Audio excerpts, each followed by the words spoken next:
Good morning, comic book fans. Welcome back to Comics in 5 Minutes. I'm your Revel Shorty. I'm going to delve back into the very wide world of Jeff Lemire here with minor Arcana. And I have spoken about Jeff Lemire before, and I've not been 100% kind sometimes. I think he puts out so much stuff that sometimes it's kind of hard to understand how he can still be good while doing all of this stuff, and how he's not run out of ideas yet. And I think sometimes that kind of comes across. Not all the time. There is some stuff I have actually put on my pull list from him, and when he's good, he's actually really good, and you can kind of see why he does keep putting out comic books, why publishers quite have to keep paying him to do it, because obviously there's that risk of investment, but every once in a while he's going to put out some stone cold classics and stuff that's going to get people going back to him. And I literally have some people in my store who pull anything that he does, and sometimes this ends up being quite expensive for them. In this particular case, I am going to start by saying how much I really liked it. There's in fact going to be very little actual criticism of it here. I'm going to do my best to not just talk about stuff that I liked personally, but like what actually makes it stand out as a good comic book. And first off, it's going to be the artwork, and straight off I'm going to say it is kind of artwork that I personally really like, but it's also really, really well done. It is all very fine line, very loose, hand-painted watercolours, unless I'm very mistaken, for the colouring, and it looks brilliant.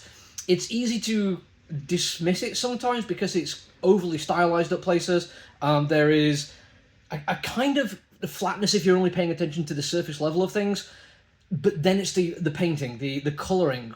He's got a knack for doing gradiated shading with watercolours that I've never learned how to do. I know how you're supposed to do it. I've tried. When I was a younger man, I had delusions of being an artist.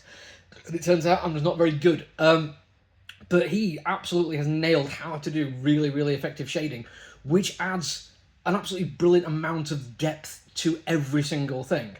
Throw in the fact that it's him doing the writing and the artwork, and he's also totally in control of what he's doing and can use colouring to great effect. When stuff is slightly washed out, when there is a minimal amount of colour on something, it's done for a reason and it adds to the story. Because just doing pretty art is all well and good, but an awful lot of Marvel artists can do the same thing, and I'm never going to talk about all that being fantastic because it doesn't do anything for me other than be, well, congratulations, you've done the pretty.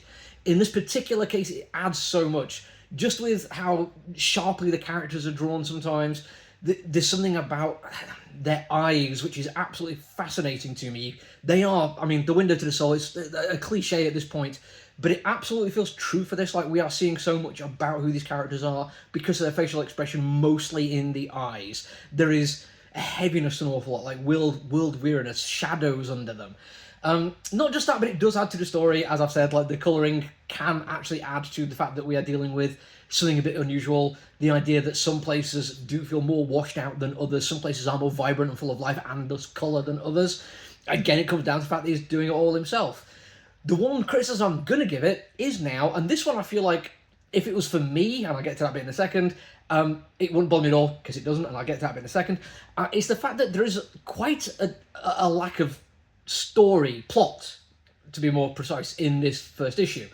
Now, if you're looking to get hooked in early and figure out exactly what's going on and try to see the motivations and play out like ideas in your head about what's happening going forward, this isn't a great issue for that. Now, in my particular case, this doesn't bother me, because when I was reading this, it reminded me a whole bunch of Stephen King. And I get that at the moment I'm like going through a lot of Stephen King. I've recently started going through a whole bunch of his books that I never read when I was a kid and kind of fall out of interest with. And the things he does really well is characters.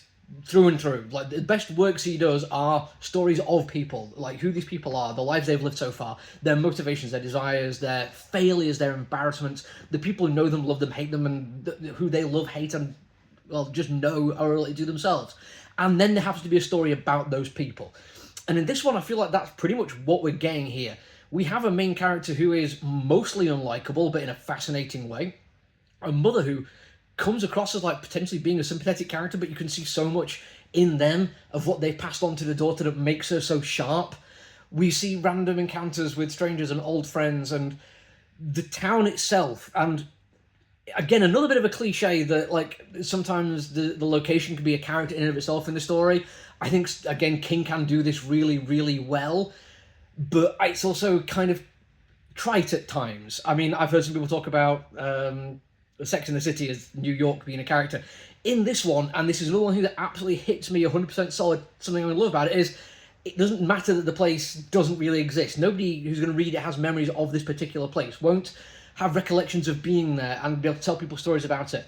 what it embodies is home. Yes, there are some geographical features about it which make it stand out, but for the most part, it's just a sense of returning home. And I think that is true to everyone, so everyone can pull from this and see, like, the people they wish they never had to see before, recollect the gaping holes that people's absences have left, the regrets, again, the embarrassments, the mistakes, all this, when you go back to that place, and it doesn't matter where that place is, it is home. It is genuinely fantastic, and I don't have time to even talk about how cool the form is in it. There's some really, really nice tricks he does, which I really wish I could get more into, but I'm well over my time limit already, so that's all I'm going to tell you. But it is great. It is one, for the first time in a while, where I'm like, yeah, I'm genuinely looking forward to reading issue 2 of this one by Jeff Lemire. That's it for me for now, though. I've got a whole bunch of reviews this week, so make sure you do the social media thing, otherwise you're not going to get more of this. Until I see you again, though, look after each other, everyone. Stay safe. Bye!